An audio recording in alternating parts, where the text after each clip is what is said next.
नमस्ते विद्यार्थी मित्रों, कैसे हैं? अच्छे हैं ना? कक्षा 7 हिंदी विषय में इकाई 8 मुस्कान के मोती, जिसका प्रकार है चुटकुले। चुटकुले यानी कि जोक्स, जो सुनने से हमें हंसी आती है और हम प्रसन्न भी होते हैं। तो इस इकाई में हम ऐसे ही बहुत सारे चुटकुले दिए गए हैं जिसका हम अध्ययन करेंगे। लेकिन चुटकुले हमारे जीवन को कैसे शक्ति प्रदान करते हैं ये भी देखें। हास्य मनुष्य को जीवन शक्ति प्रदान करता है, उसे दीर्घायु बनाता है, हंसी, क्रोध, चिंता और क्षोभ को भगा देती है। साथ ही वह सुख और स्वास्थ्य की चाबी भी है। हमारे चारों ओर भी विपुल सामग्री में हास्य उपलब्ध है। आवश्यकता सिर्फ इस बात की है कि हम उसको पहचानना सीखें। इकाई 8 में मुस्कान के मोती के रूप में यहाँ ऐसे ही कुछ सुंदर से चुटकुले दिए गए हैं। तो चलो बच्चों, इकाई 8 मुस्कान के मोती, जिसमें आपको 9 चुटकुले दिए गए हैं, जिसमें से 6 लिखे हुए और 3 चित्र के साथ दिए हुए हैं। चित्र देखना भी अच्छा लगता है ना। सबसे पहला चुटकुला है चिंटू, तुमने राजू को चांटा क्यों मारा? पिंटू कहता है, 15 दिन पहले उसने मुझे हिपोपोटेमस कहा था। चिंटू, तो फिर 15 दिनों के बाद आज ही क्यों मारा? तब पिंटू कहता है, मैंने कल ही सर्कस में हिपोपोटेमस देखा यार। दूसरा है पति, अब मैं भुलक्कड़ नहीं रहूँगा, मुझे सब याद रहेगा। पत्नी, कैसे?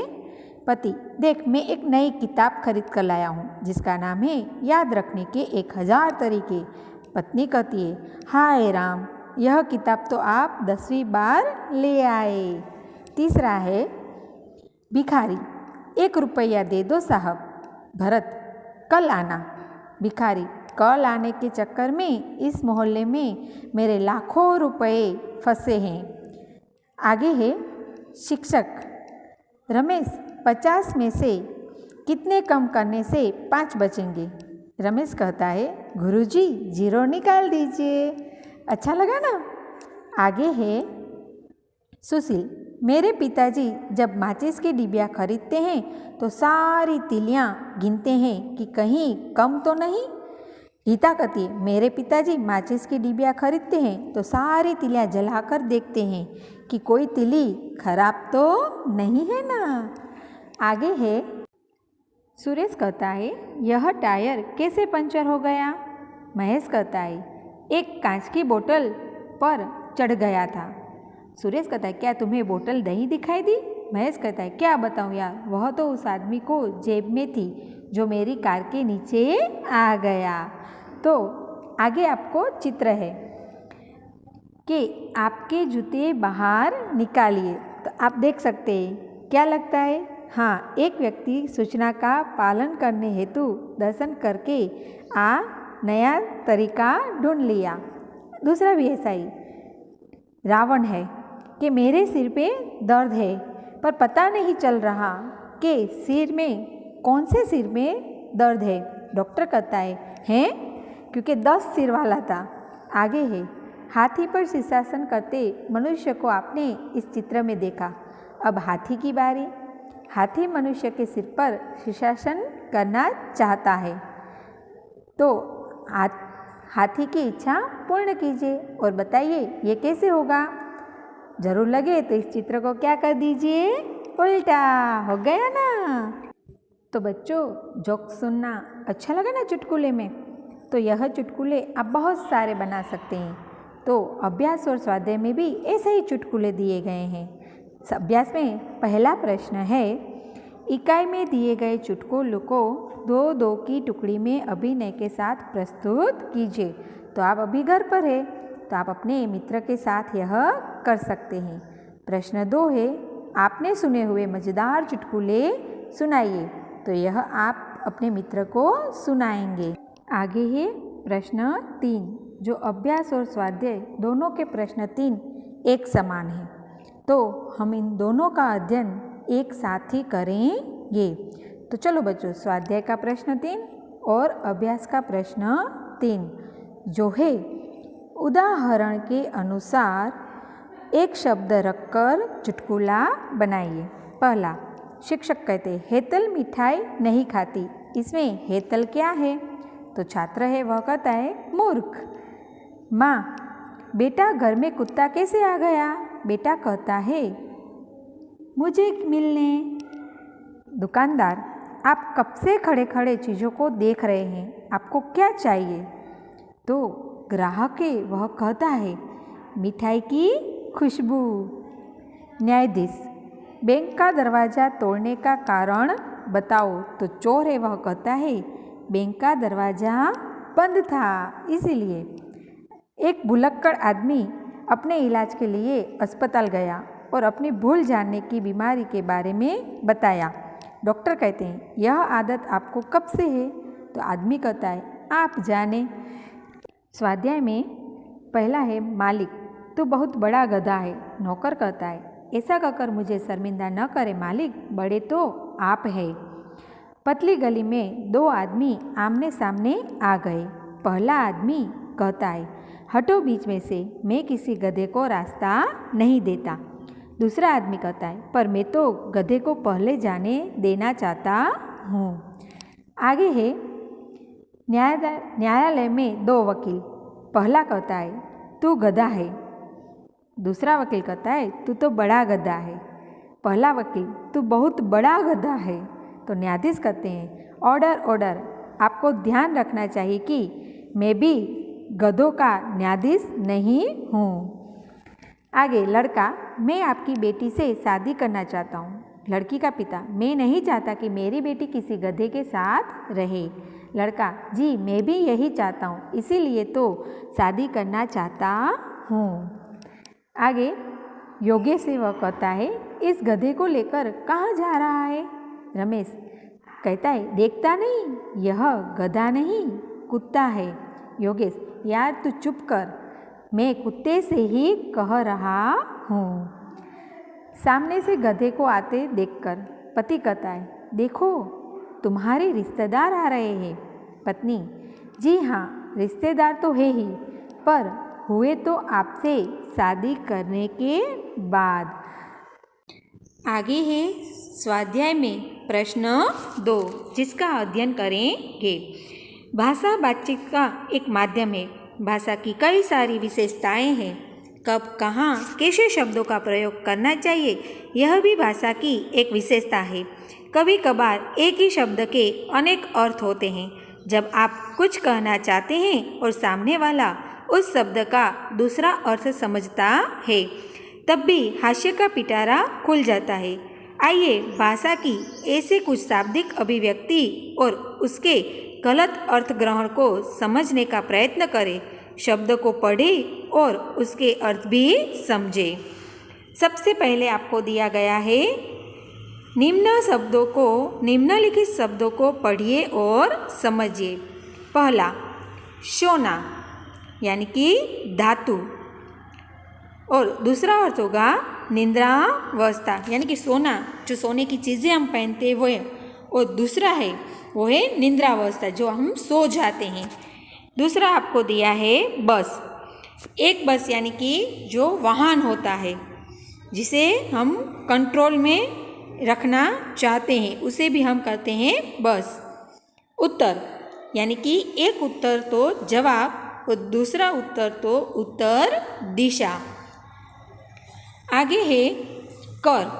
कर यानी कि हाथ, और दूसरा होगा टैक्स, जो हम इनकम टैक्स, सेल टैक्स का कर जो भरते हैं वह कर, वेरो जेने गुजराती में कहवाय। तो अब उन शब्दों का वाक्य प्रयोग देखिए। जब सामने वाला अर्थ गलत करता है तो वह आप जो कहना चाहते हैं उसके बदले कुछ और ही समझता है। आइए इन वाक्यों को पढ़िए और इस बात को समझिए। वाक्य में सबसे पहला सोना। शिक्षक, लंका को सोने की लंका क्यों कहते हैं? छात्र कहता है क्योंकि वहाँ कुंभकर्ण जैसे सोने वाले लोग रहते थे। दूसरा है बस, आपका बेटा बड़ा हो गया है पर आपका बेटा बस में तो है ना। तो सामने वाला कहता है जी नहीं, मेरा बेटा अभी बस में नहीं पर मेरे साथ गाड़ी में है। शिक्षक कहते हैं पढ़ाने से पहले ही मैं जान लेना चाहता हूँ कि बाद में मुझे कौन बताएगा उत्तर।